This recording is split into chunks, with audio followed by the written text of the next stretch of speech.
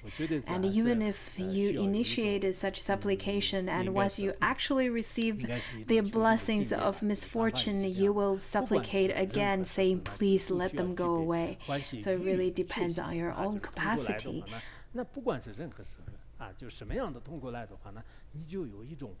It must be from your own insight and your own realization. Whenever suffering comes,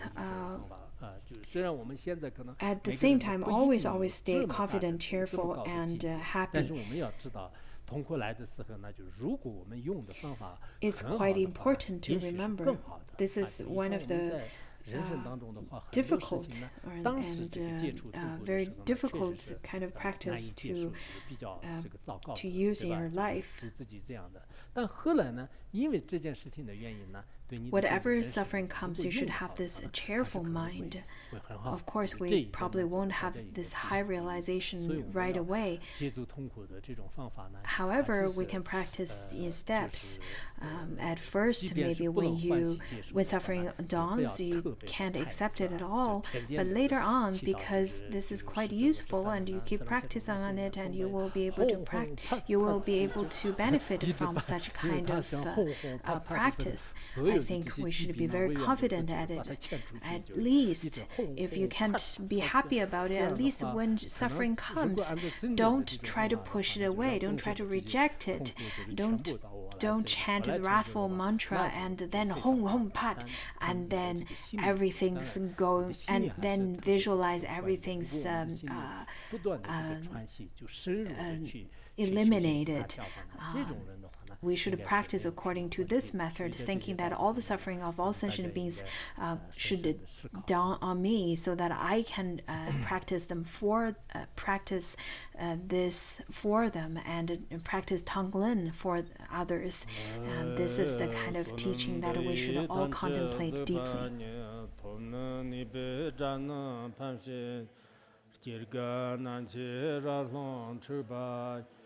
Zhibum tsunin zhuwa zhu